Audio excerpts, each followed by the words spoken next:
Hello दोस्तों, आज हम पढ़ेंगे तीन तलाक। तीन तलाक से संबंधित जितने भी फैक्ट हैं हम उन पर चर्चा करेंगे। तो तीन तलाक है क्या? संसद द्वारा मुस्लिम महिला विवाह पर अधिकारों का संरक्षण विधेयक 2019 पारित किया गया है, जिससे तत्काल तीन तलाक की प्रथा का अपराधीकरण हो गया है। सायरा बानो केस, ये बहुत इंपॉर्टेंट है, पूछेगा सायरा बानो केस किससे संबंधित है, तो तीन तलाक से। सायरा बानो मामले 2017 में सुप्रीम कोर्ट ने ट्रिपल तलाक को बोला जाता है तलाक ए बिद्दत की प्रथा को असंवैधानिक घोषित किया है। हालांकि बिल के दंडात्मक प्रावधान यानी एक मुस्लिम पति को तीन तलाक घोषित करने के लिए 3 साल तक की कैद हो सकती है। यह एक नागरिक अपराध के लिए अनुपातहीन होने का आरोप है।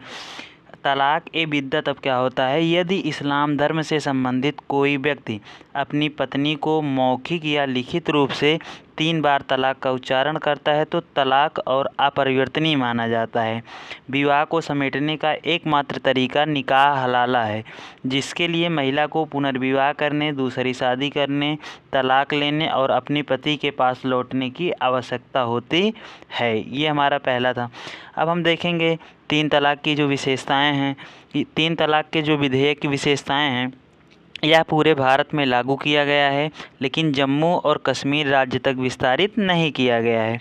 एक मुस्लिम पति द्वारा अपनी पत्नी को किसी तरह से तलाक की कोई भी उच्चारण, बोली या लिखित शून्य और अवैध होगी।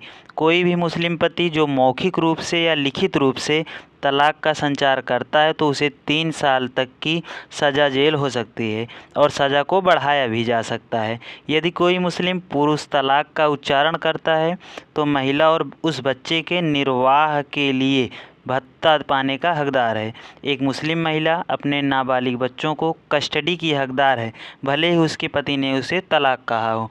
अपराध भी समझौता योग्य है, ये लाइन इम्पॉर्टेंट है। अपराध भी समझौता योग्य है, अर्थात पक्षकार समझौता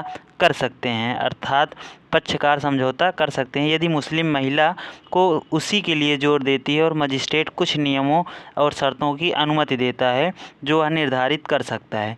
इस अपराध के आरोपी व्यक्ति को तब तक जमानत नहीं दी जा सकती जब तक कि मुस्लिम महिला जिस पर तलाक सुनाया जाता है की सुनवाई के बाद आरोपी द्वारा एक आवेदन दायर नहीं किया जाता और मजिस्ट्रेट जमानत देने के लिए उचित आधार से संतुष्ट नहीं है। अब हम देखेंगे जो तीन तलाक के मुद्दे हैं। तलाक एक दीवानी मामला है। तलाक क्या है भैया? एक दीवानी मामला है। तलाक क्या हुआ? एक दीवानी मामला है। और तीन तलाक को एक आपराधिक बनाना आपराधिक न्याय क्षेत्र के विपरीत है। सुप्रीम कोर्ट ने इसे अमान्य घोषित किया है और सरकार इसे दंडनीय अपराध बनाने के लिए नहीं कहा। सुप्रीम कोर्ट के तीन तलाक को असंवैधानिक बताते हुए कहा कि 3 बार तलाक देने से शादी नहीं टूटती बल्कि बरकरार रहती है। हालांकि तीन तलाक को अपराध घोषित करके कानून मानता है कि विवाह समाप्त हो गया है और उसके लिए मुस्लिम व्यक्ति को दंडित किया जा सकता है। इस तरह तीन तलाक को अपराध घोषित करना सुप्रीम कोर्ट के फैसले की भावना के खिलाफ जाता है।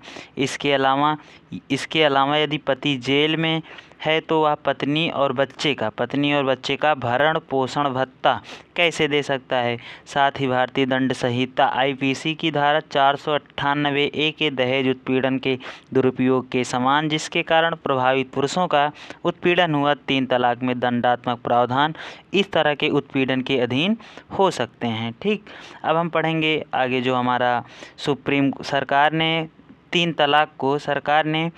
तलाक को अपराधीकरण क्यों किया? सरकार ने तीन तलाक को अपराधीकरण क्यों किया? तीन तलाक को अनुच्छेद 14 समानता का अधिकार का उल्लंघन माना गया था, जिसे सुप्रीम कोर्ट ने शाह बानो मामला जो 1986 से 2017 में सायरा बानो मामले में रखा जाता था।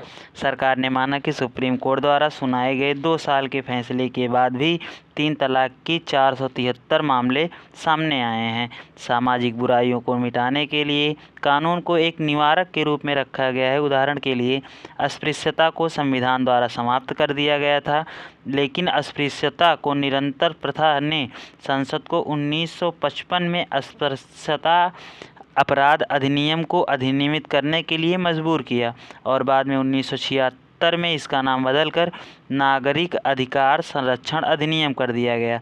घरेलू अंतरिक्ष में महिलाओं पर अत्याचार समाप्त करने के लिए 1961 में दहेज निषेध अधिनियम, घरेलू हिंसा निवारण अधिनियम 2005 लागू किया गया। 3 तलाक पर पाकिस्तान समेत 20 से ज़्यादा इस्लामिक देशों में बैन है।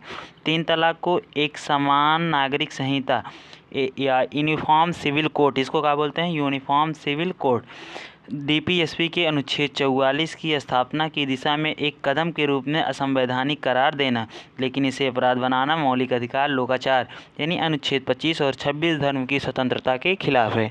तो वीडियो पसंद आया हो तो चैनल को सब्सक्राइब कीजिए, वीडियो को लाइक कीजिए।